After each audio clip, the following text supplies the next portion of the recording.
All right, welcome into another edition of Catching Up with Tommy Mack here on 1010XL's podcast platform at 1010XL.com. Of course, on the 1010XL app as well. Archived all over social media. Anywhere you find podcasts, you'll find Catching Up with Tommy Mack. Of course, you find a lot of great content on all the podcasts that are done right here at 1010XL Studios. Podcast studios, and always archived at 1010XL.com. Brought to you by my good friends at Chris Lucero's Bail Bonds right here, no doubt about it. Chris, a good friend of mine, and I tell you what, if you get in trouble and you need to get out of jail, to be bailed out, there's only one guy to call, and it is Chris Lucero's Bail Bonds down in St. Augustine, but also in Clay County, can handle pretty much anywhere. 904-822-BAIL, the number one name in the bail game, of course. All right, J-Dog Junk Removal and Hauling. These guys, veteran-owned and operated. They're looking for veterans. Hey, if you're a veteran looking for work, make sure you check them out at jdogjunkremoval.com. They do it right, integrity, trust, and they get it done right every single time. Their last place they bring the junk is to the fill. They try to refurbish most of it. So if you got anything out there, they refurbish and they give back to veterans. And also, I told you about the Riverbend Ranch, the best meat you'll ever have. Pound 55 meat. I'll tell you about that a little bit later. All right, let's get into it. Big news here in Jacksonville. Cam Robinson, the suspension has been officially named a 4-game suspension for Cam Robinson. It'll cost him a bunch of money.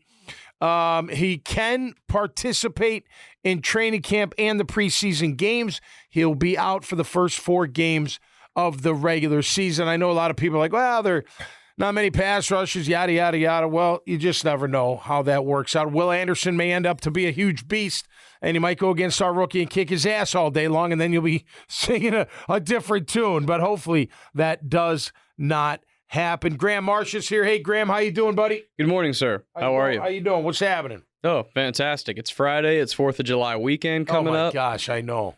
Tough to be upset this time of year in Jacksonville. Oh, totally agree with that. We're taking the trek up to Nashville. Gonna stop in Atlanta tonight. Nashville tomorrow. Our oldest starting a job.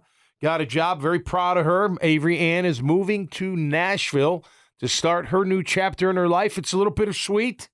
But nonetheless, she did promise me she will never be a Titan fan, and that's all I really care about. So that's a good thing. You raised it right. That's right. I did something right. No doubt about that. And now you have an excuse to go out to the bars in Nashville. Oh, all weekend long. Yeah, and my older brother Mike's coming just for the party. He's like, hey, I'll come and help. I'm like, all right, cool, let's go. Dude. So me and Uncle Mike and my wife and oldest daughter will be in Nashville. If fun is what you seek, you're going to the right place.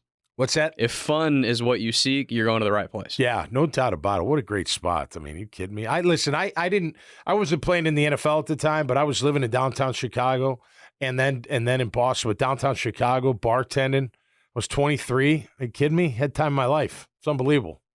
It's unbelievable. We'll tell stories about that later on. All right, so Cam's suspended for 4 games. Here's an interesting thing, and I wanted to get your take, Graham. So because it could mean a couple things. So Mike DiRocco has an article. Mike D-Rock, he's part of 1010, writes for ESPN, right, and covers the Jags. He had some interesting comments in his article about the Cam Robinson suspension.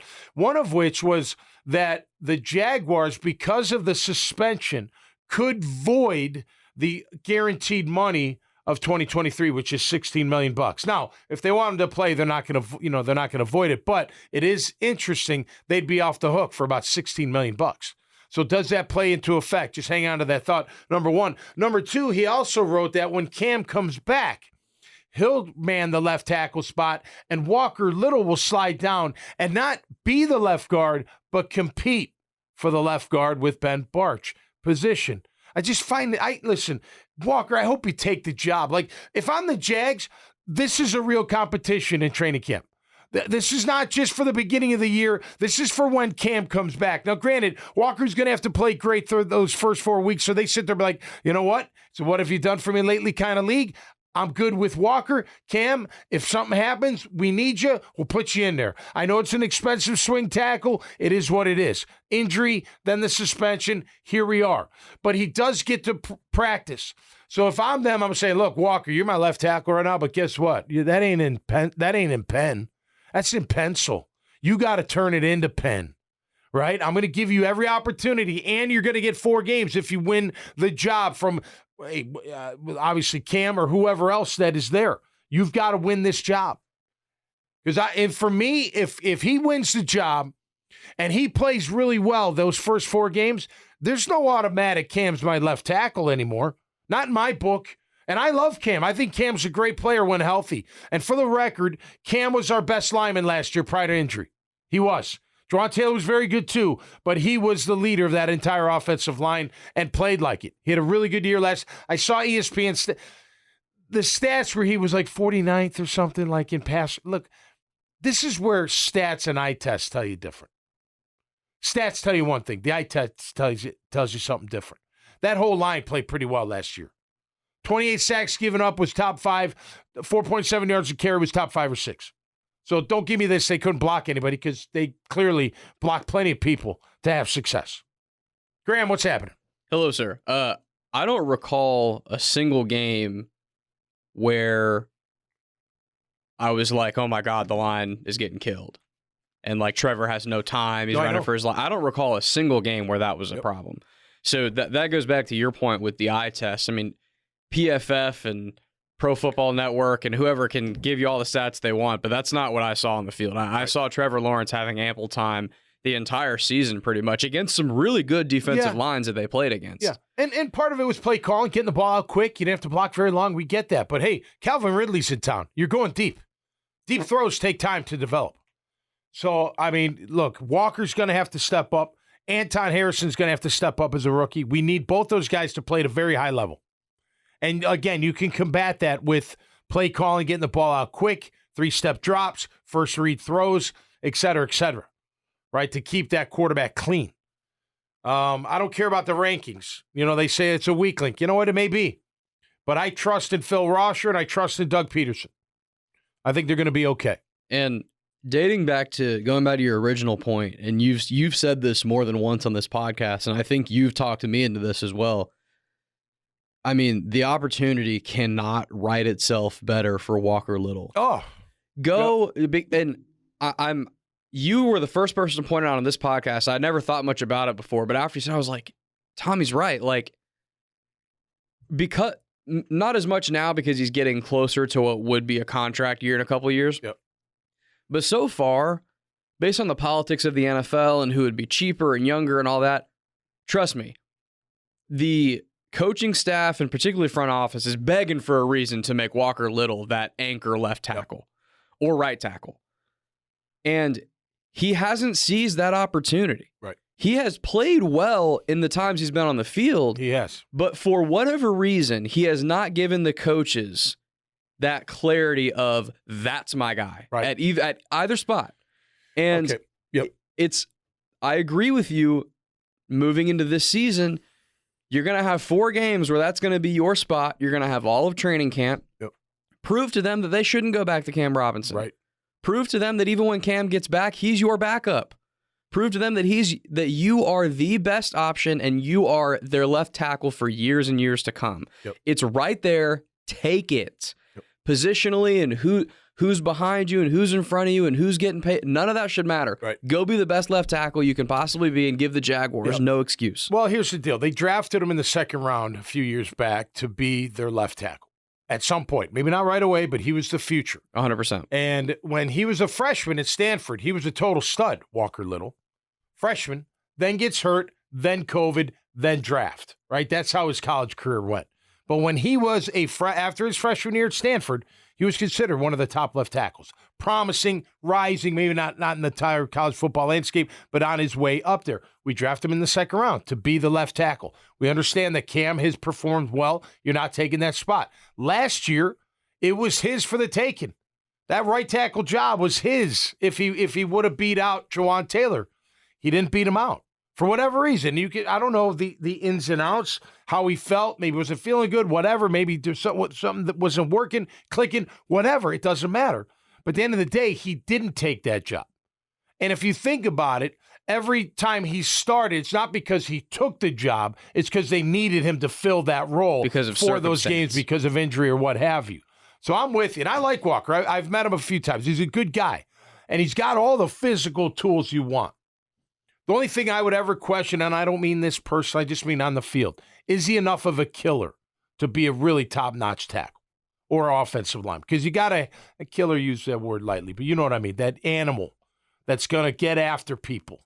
And, that's one thing about Cam. He's got the right animal type attitude. I'm going to embarrass you.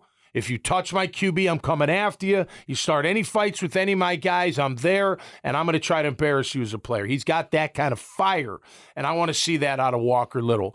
Again, nothing happens in the NFL without reason. There's a reason they're not saying. Like Mike DiRocco is the beat writer, so somebody is saying that to him, that when Cam comes back, he's our guy, and Walker will figure him out. Well, I say to Walker, screw that. Go kick some ass, play really well, and guess what? You're not the one moving. Somebody else is. Now, you could say, well, Tom, that's not fair. He lost his job to Cam now, to injury and to suspension. Hey, it's a what have you done for me league. What have you done for me lately? I don't know what he took. And to be honest with you, I don't really care. I could give a crap what Cam. Going into his 8th year, coming back from an injury, he's trying to be as strong and as good as he could be. He took something, whatever. I don't care. I don't even know what it was. And maybe it wasn't, well, it was some performance enhancement because that's what they're labeling it.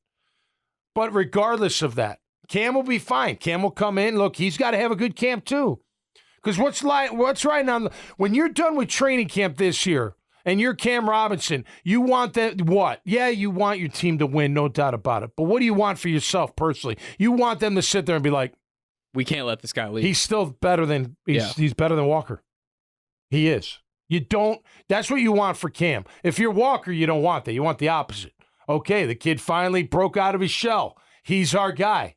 I'm very comfortable with with Walker Little being my left tackle. That's what's at stake for him. And by the way, we haven't even talked about the rookie. We think he's going to be like this unbelievable player, and maybe he will be, but we don't know yet. It's funny. It was like I was saying at the beginning of the show. Houston, they don't have any edge rushers. Well, look, rookie and Anton Anderson, rookie and Will Anderson. Who's going to win? They're both rookies. Don't tell me our guy's going to win just because. I don't know. Let's see what happens. And hopefully he can handle them one-on-one. But those are two positions that we've got to lock down. So training camp will tell us a lot about that, and it'll be great. And you know what? There's nothing wrong with great competition. Nothing wrong with that. Cam's got a lot to prove. Although, look, if they let him go for whatever reason, somebody will grab him. There's no doubt, especially if he's healthy. Without question, he'd be gobbled up pretty quick. And don't be shocked when he'd get some huge payday like Jawan Taylor did. Yeah. I feel like the second one. We here in Jacksonville, I think we have taken for granted over the last couple of years, even through some rough seasons, we've taken for granted the talent we've had at tackle. Yeah. On both sides. We've had some good tackle depth, man. Like good players. Oh, absolutely. And I don't think we've had any Trent Williams is on the team or Orlando Paces, but we've had very good tackles. I agree. I mean, ask Cincinnati how much they'd like to have a left and a right tackle. They can just sit down there and not have to worry about it. Right. Well, you know what I mean? That's why they upgraded Jonah Williams. 100%. He wasn't good enough for them. So, I mean, there was I remember, I think you and I were on the same page on this with the Jawan Taylor stuff, but we were both saying, like, if Jawan, maybe not what he did end up getting paid, but if Jawan is not a Jaguar next year, he's going to get paid somewhere. Yep. And a lot of people were like, what? He's only had a couple of whatever. Good tackles don't grow on trees, man. No, right. There's a very finite amount of them in the league. Well, and you're good. It's less than 64. Yeah. Think of this. Who are the elite tackles in the game today? Who's the elite other than Trent Williams? Who's elite? Like, you don't have to worry about the guy across from ever. They're hard to come by. There's some guys that are close, don't get me wrong, but out of 32 starting left tackles, how many are elite? 6? 5? Probably, maybe less. You know what I mean? Like where you don't have to worry at all. Boom, he's got him. I don't have to slide protection. I don't have to chip him. I don't have to keep my tight end in. I don't have to put my back to his side. He's good. How many? Very, you know what I mean? There's few. very few. So and when you get one that's solid and consistently solid as Cam has been, no, you don't want to get it, let that go out the door. However, this is again where Walker Little can step up and really define his career. I agree. You can really define he's got all the tools.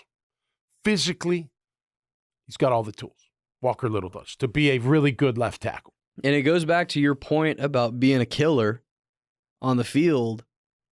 That should be his same mentality in this situation. Yeah. I want to, if this is Walker Little in his mind, he would never say this publicly or anything like that, but in his mind, he should be thinking, I want to bury Cam Robinson on this depth chart.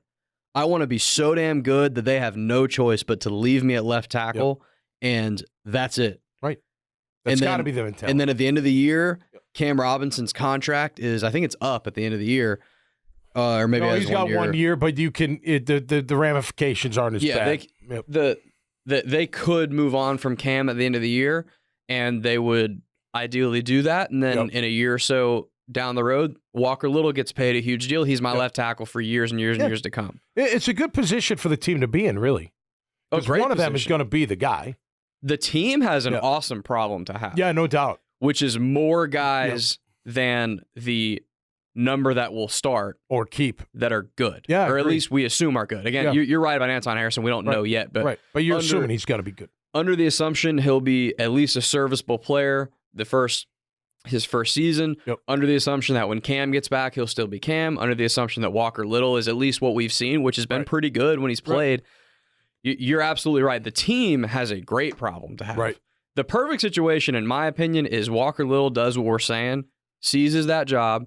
They can move on from Cam at the end of the season.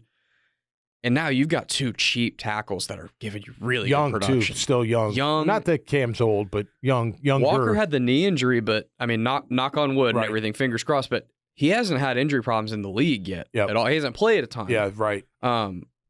But man, that would be really, really nice, wouldn't it? Yeah, it would. It would, especially with a young QB. But again, the other side of it is what? Cam does come back. They're like, Cam's better left tackle, but let's see him at left guard. But then if I'm Ben Bartch, who, by the way, was playing really good prior to his injury, he was playing outstanding football. He's sitting there going, well, you ain't taking my job, right? So, look, it's a good problem to have. There'll be a lot of competition. I'll say it again. Look, and I'm a believer because of what I witnessed last year. I didn't expect the offensive line to be as good as they were last year. Again, caveat, play calling, different things like that. But overall, they were a top offensive line in the game. They were. And they were. Now, they weren't a taking movie out of the way, like dominating type offensive line. But when you look at their collective body of work at the end of the year, they were one of the top offensive lines in the game. They were. I believe, and I think you would agree, if that offensive line, if that level of production stays, that's a good enough line to win a Super Bowl. Oh, yeah. Obviously, we're not saying that means they will. No, I know. I know what you're saying. But if the other stuff is in place in there to go win a title, that offensive line would not be the reason they would not. Yeah. Versus like Cincy in 2021, I think Cincy's offensive line is why they didn't beat the Rams in the Super Bowl. Yeah. I don't think that would be the other side of the line would be the bigger issue here. Yep. But I think you and I would agree on this. If I'm Phil Rauscher heading into camp, I'm like getting my popcorn ready, ready to watch these boys compete. Yeah, and he's going to make them compete. And he makes them better. I'm telling you, I think his coaching really does make them all better. So look, it's a shame that there's a suspension. If Cam wasn't suspended, who's your starting left tackle going into training camp? Cam. Without much question at all. I agree. Yeah. Which look, the suspension's part of it now. And when you're gone that long, right? You're gone 4 weeks. It's a long time. And someone else steps in and takes over the job and does as good as better and is a little bit less costly. That's when things start to happen. And doesn't have the same injury history, at least in the league. Again, we know Walker got hurt in college, but that was a while ago now. Yeah, that was. And you also think if we were to look like really into the future, like the end of this year and maybe into the next few years, could we look back and say that Cam's suspension was almost a blessing in disguise at the time? Because without Cam's suspension, I don't know that they would have drafted Anton Harrison. They may have. They may still have. I'm not sure. They still had to deal with losing Juwan. Yeah. Which is true. Yeah. But could they have at the time been like, Walker's my right tackle, Cam's my left, we keep it moving? Yeah. We'll never get a straight answer out of that. I know. So we'll you never wonder. know. You wonder. I mean, we feel like that Walker played well when he played last year. I agree. How do they feel? We don't know. Yeah, that's true. You know what I mean? Because you could be there. Well, look, the kid can play left or right. We don't need Anton Harrison. We got Cam without the suspension. We got Cam. We got Walker. Who do we need? Maybe if someone falls in our lap, we'll take him, but we don't have to have a tackle. Then the suspension happens. I'm like, well, wait a minute. Now we don't have Cam. And now we got Walker played well in his absence, but,